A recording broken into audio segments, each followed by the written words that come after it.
盆栽からしたらもったいない松盆栽生産日本一の高松の盆栽園北谷養泉4代目北谷隆一です。今回のテーマは今2023年2月、初旬なんですけども、この冬に針金かけた、松の紹介、この冬の仕事場でねじっくりと針金かけたんですけども、かけたいと僕はもう1本だけで、あとほとんど土ばっかりなんですけど、その間僕仕事してないわけじゃなくてちゃんと畑でね剪定をしてたんですけど、そういう針金のかかった盆栽を紹介するんですが、ちょっとだけお時間いただきます。今無料のメールマガジンをやっております。だいたい全部でも50通ぐらい作っております。で専用の動画も20本ぐらい撮って、普段の YouTube より分かりやすい活字にしてね、伝わりやすいかなっていうような感じで作ってますんで、そちら側の概要欄からメールアドレスだけで無料で登録できますんで、よかったら登録してみてください。現在もう1100人ぐらい登録してくれてます。では本題に戻ります。この冬ね針金をかけた盆栽なんですけども、まず早速1本目、これ黒松ですね。樹形でいうと文人かなと。サイズが中品ですね。今回中品レベルのばっかり紹介しようと思います。4本だけ。しかももう値段も言っちゃおうかなと。現時点での値段にはなりますけど、でこの黒松文人でいいと思います。でかなりこの皮がねバリバリと荒れて、いい古さが出てます。芯もちょろっとあってね、こっちが一応皆さんの方向いてるのが正面なんですけど、裏もなかなか綺麗かなと。でこれ銅線で針金かけました。これも父の針金かけなんですけども、綺麗にかかってますね。自分の父親のもうね息子が褒めるというような感じですけど、この綺麗な黒松、じゃあパッといっちゃおうかな。ちなみに1番の黒松ということで、なんかテレショップみたいになってますけど、これも値段も書いちゃいます。ちょっと前のライブ配信でもね値段あったんですけど、やっぱ針金かけたんでね、ちょっとプラスアルファ、ちょっと安いかな。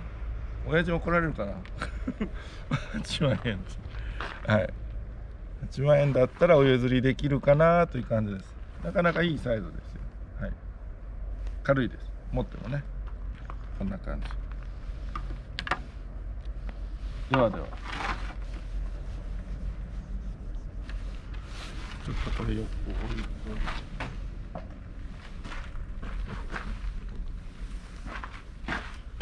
て、これもうちのね父の針金かけなんですけど、2番の黒松ということで、これが結構ね最初の姿をねなかなか写真で比較するとすごい様変わりしてるんですけど、これだけ見るとねなかなか簡単そうにかけてるんですけど、最初から見るとよくここまで来たなという感じの作りにはなってます。結構すっきりして、針金ねかけたらやっぱちょっとね葉っぱが減ってねかなり寂しくなるんですけど、これも 1,2 年したら全然芽が増えてね、黒松なんか特に芽切りができますんで芽が増えてもっと派手になってきます。でこういうねラフィアを巻いて曲げるとこはすごい力が加わるんで、引っ張る相手にねこうやって鉄筋をしっかりくくりつけて、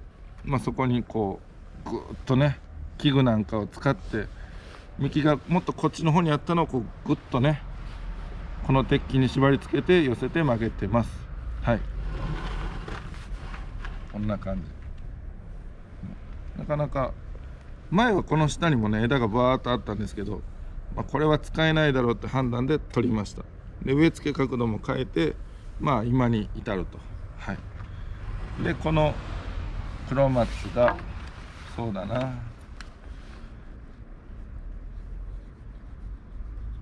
れぐらいかな。ち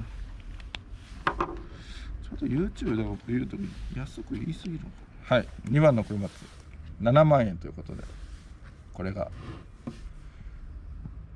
針金かけチン入っとんかってなんか怒られそうやな。もうちょっとまあいいや、書いちゃってはい、こんな感じで、今こんな感じで、はい。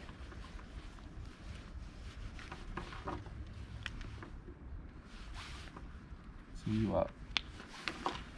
3本目。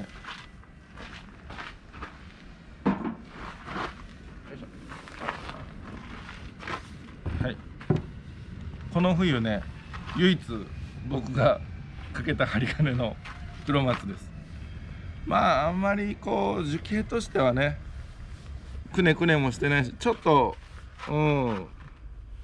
まあなかなかこう難しい木ではあったんですけども、太さはしっかりありますね。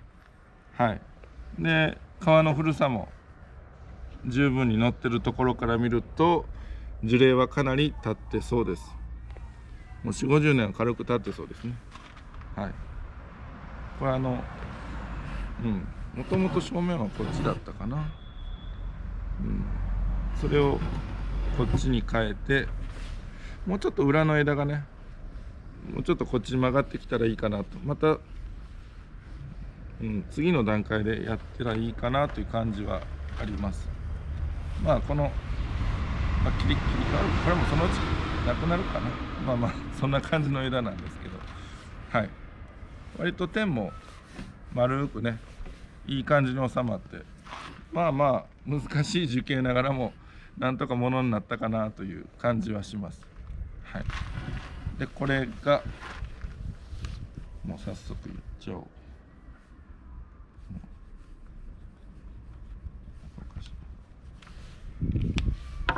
ちょっと書き方変わっちゃいましたね。はい。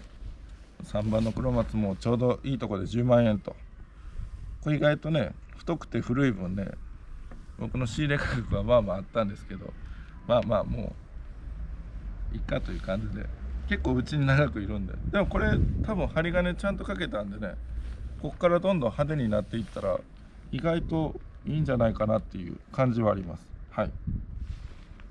これが3本目。次は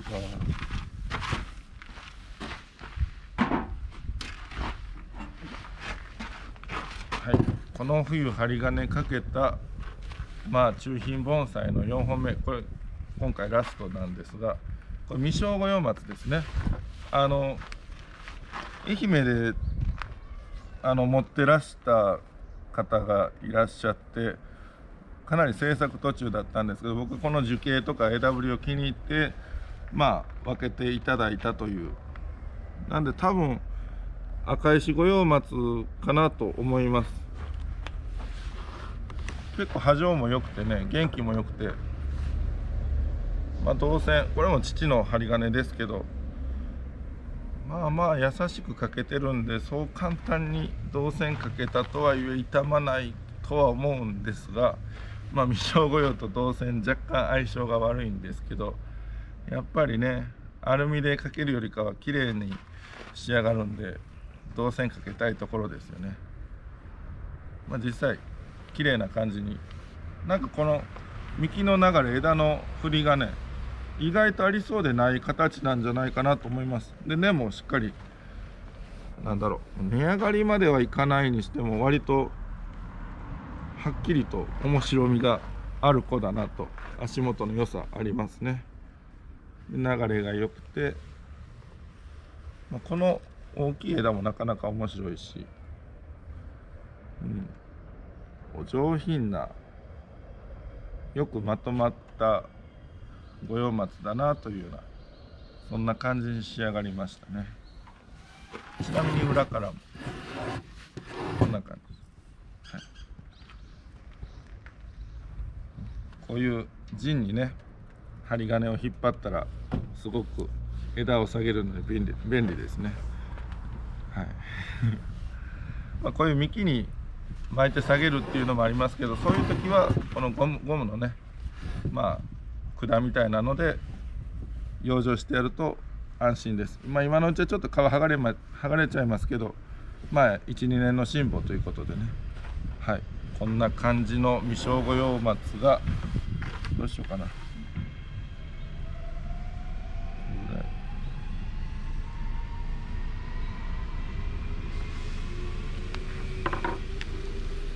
まあ、13万円と4番目1万3000じゃないですよ、13万円はい、これさすがに1万3000はないんで、はい、13万円だったらまあお譲りできるかなという感じです。しっかり元気にね管理して育ててやりたい綺麗な子ですね。はい、ではではまあ本日は以上ということで、この冬針金をかけた、まあ、北谷陽線で針金かけた、まあ、中品盆栽4本の紹介ということで、もう値段も言っちゃいましたということで、はい、今回は以上です。盆栽からしたらもったいない北谷陽線4代目北谷隆一でした。チャンネル登録高評価メールマガジンもよろしくお願いします。